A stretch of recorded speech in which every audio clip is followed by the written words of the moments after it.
sa mahiwagang burnay. Mula sa mahiwagang burnay. Sa mahiwagang burnay.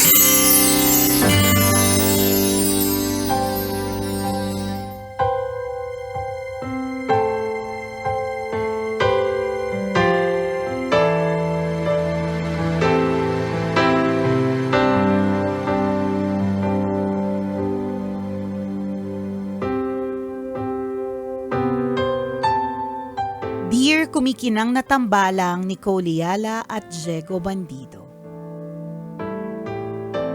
Magandang araw po sa inyo. Itago niyo na lang po ako sa pangalang Monica, isa sa mga suki ng programa ninyo.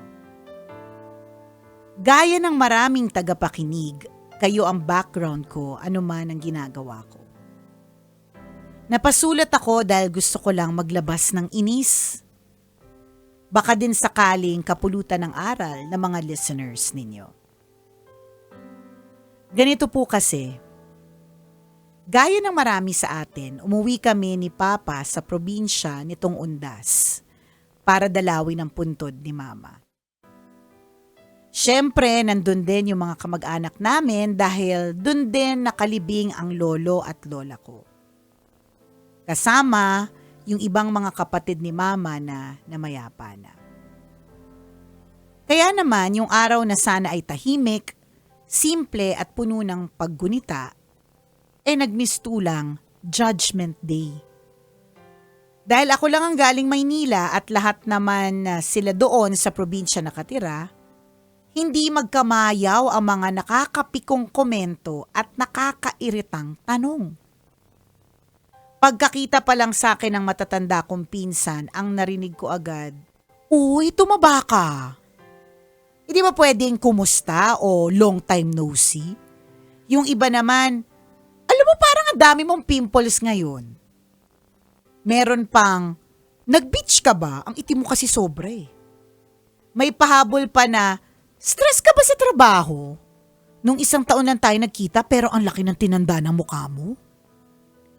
Ngumingiti na lang ako ng pilit habang kagatan dila kasi baka kapag sumagot ako, hindi na ako makabalik sa puntod ng nanay ko. Hindi natatapos ang kalbaryo ko doon. Pagkatapos noon, papansinin naman yung sapatos ko o kaya yung bag ko. Maganda daw kasi. Kasunod noon, sigurado daw mayaman na ako. Magkano na daw ba ang sweldo ko? Yung iba naman na hindi kumbinsido, bakit daw hindi pa ako na po-promote? Ang tagal ko na sa kumpanya. Tapos may sasabat na mabuti pa daw siguro magbukas na ako ng sarili kong negosyo. Gayahin ko daw yung isa kong pinsan na nagnenegosyo at ngayon nakaangat-angat na sa buhay. Alam mo, hindi ako part ng family to pero natotoxic na ako. Nagagalit ako ng slight. Kung kami, bungkalin mo na yung mga buto ng nanay mo, ilipat mo sa Manila. Correct. O kaya ako ang gagawin ko sa kanila, gusto ko silang gawing abo. Anyway, kapag tapos na nilang usisain ang kabuhayan ko, love life ko naman. Matagal na daw kami ng boyfriend ko, ba't hindi pa daw kami nagpapakasal? Ang sarap na mga sagutin na wag ng tanong ng tanong kung kailan ako ikakasal dahil hindi naman sila imbitado kung sakali. Pero syempre, smile na lang ulit. Napakawalang modo ko kasi kapag sinabi ko yung iniisip ko. Ay, ganun ba? Wala bang modo pag sinasabi yung iniisip? Sorry na. Diego. Oh, paano yan tayo? Sorry na po. Oo, so wala tayong modo. Patawad sa pagiging walang modo. Tambalang kumikinang, piko na po ako sa kamag-anak naming walang filter sa bibig.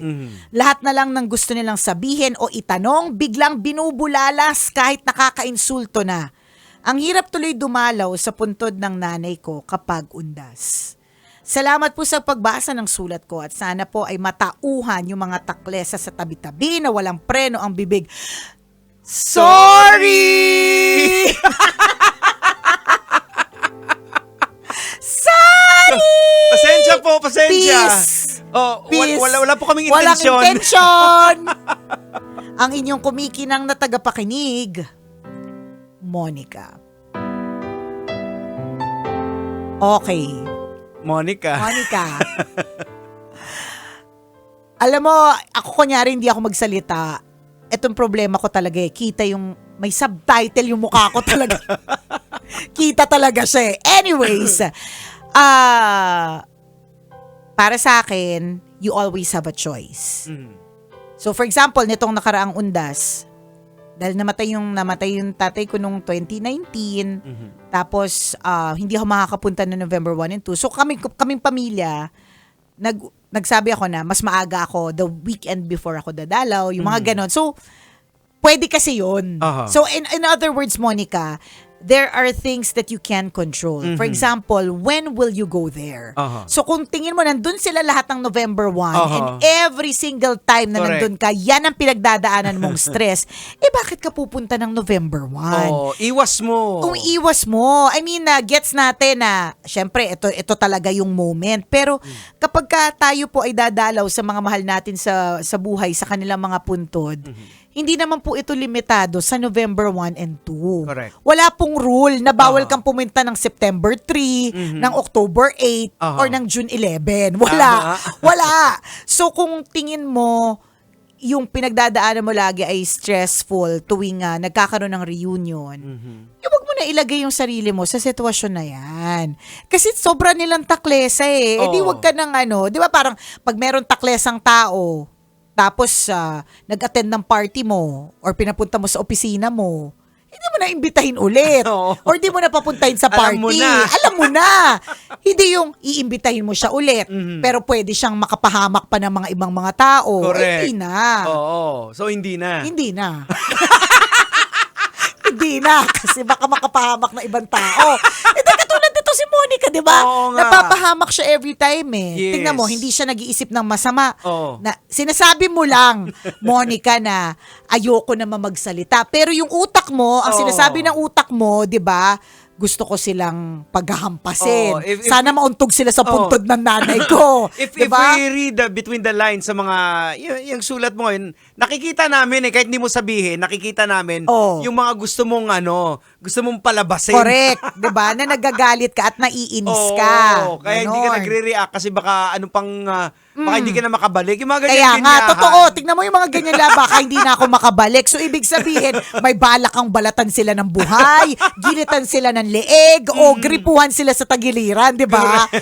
Or ako lang nakaisip ng jigs. Ba namang? Nakakaloko yan, dami ko naisip. Balatan ng buhay.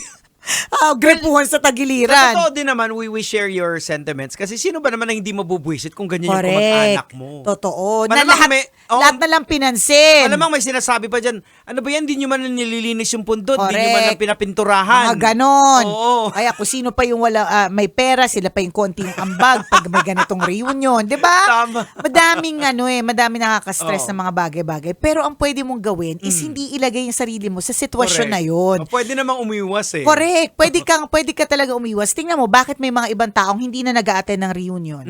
Hindi na umuuwi sa probinsya. Totoo, yan. Or hindi na pumupunta. Kasi natuto na sila eh. Oo. Meron akong isang kaibigan na hindi naman ganyan yung mga kamag-anak na lagi nang sumisita. Pero tuwing umuwi siya ng probinsya, Santa Claus talaga siya. Na talagang ultimo kung pwede lang matanggal yung braces niya sa ipin, hiningi na din. Di ba? Ganon katindi na nagreklamo siya every time, nagagalit siya every time, pero ang hindi niya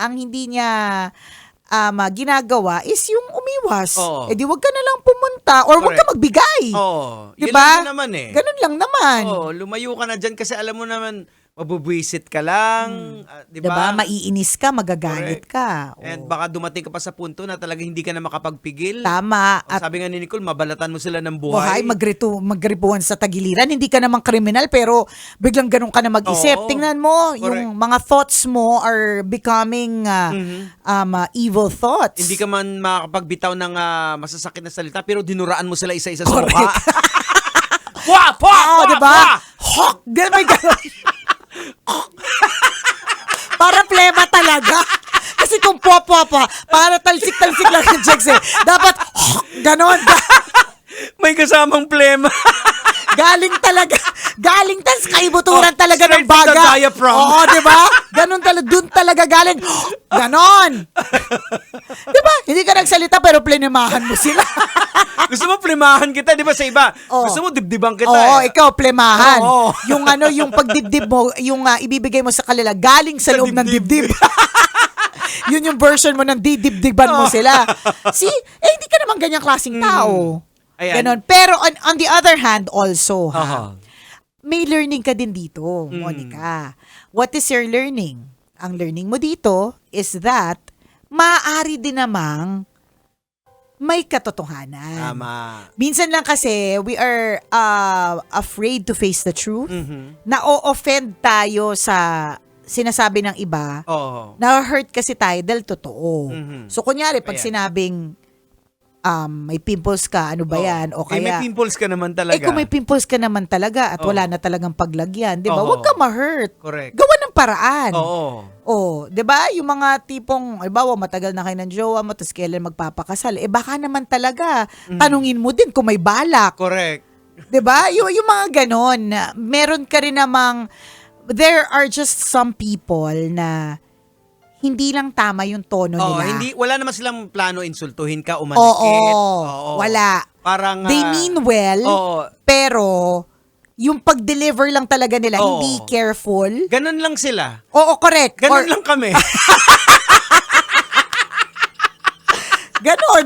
Pero hindi yung para yung ipahiya. masyado kang madurog, ganon. Oo, yan. O tingnan mo yung bisita natin, 'di ba? Sabi ko, bakit ang payat mo? Nagda-drugs ka ba? apir, love you. 'Di ba? Oo. Walang intensyon. Mhm. 'Di ba? Ano lang talaga, Ayan. talagang sadyang ganon. Correct. Tapos, yun yung sinasabi natin. Mhm. Baka naman pag sinasabing, ang taba mo ngayon. Oo. Last year lang tayo nagkita, tapos ngayon, hindi, ang underlying meaning talaga nun is concerned siya sa health mo. Hindi, meron kasi ibang concept din ng taba eh. Meron kasi pag sinabi mo, Ang yung taba taba is mo healthy. ngayon, parang mas okay ka Oo, ngayon. May mga correct. ganun kasi. May ganon, totoo. Pero iba din ang kanilang pagtanggap. Oo. Oo. Kasi maaaring, hindi natin alam ang kwento ni Monica, maaaring si Monica kasi nagpapapayat. Oo. Tapos yung effort ka, tapos biglang sasabihan ka na mataba, nakakainis Oo. kaya yung ganon. Example ko lang si Riley, yung baby namin na 3 years old. Yung sinabihan sa church ng mga matatanda doon, uy, parang tumataba ka na ngayon. Ibig sabihin, maganda yung katawan. Correct. Oo, ibig sabihin, ang ganda ng Pero kinakain alam mo mo. kung sinabi niya sa bahay, ayoko nang mataba. Kasi Talaga. pangit. Sino ba kasi yung mga nakikita niya matabang pangit sa paligid? Kaya tuloy ang feeling niya, ganon. So yung concept nila ng mataba, iba. Parang iba din doon sa ang nagsabi. ganda.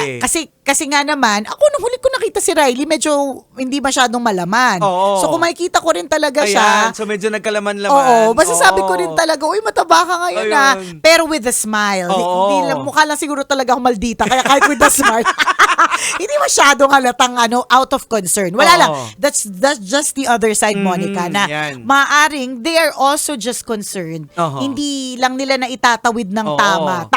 Baka taklesa lang din Oo. talaga. It's either of two things Talagang taklesa lang talaga sila, wala silang Mm. care. Or they really care for you, but hindi lang talaga sila soft-spoken. Tama. Hindi lahat ng tao soft-spoken eh. Correct, oo. Diba? Kasi baka pag pinahaba nila, baka sabihin nila isipin nila na nangingialam naman sila sa buhay mo.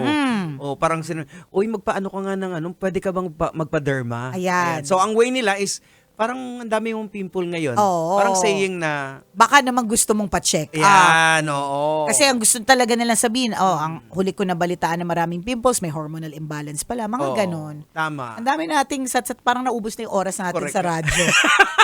Salamat na marami. Basta Monica, learn from it. Ayan. Learn from it, and there are things that you can control. Tama. Yun lang yung punto namin dyan. Pwede mo kontrolin yan. O siya, hanggang dito na lang po ang tambalang kumikinang. Muli ako pong kumikinang ulo, Diego Bandido. At akong kumikinang ina mo, Nicole Yala. Kailangan pa bang i-memorize yan? Basic!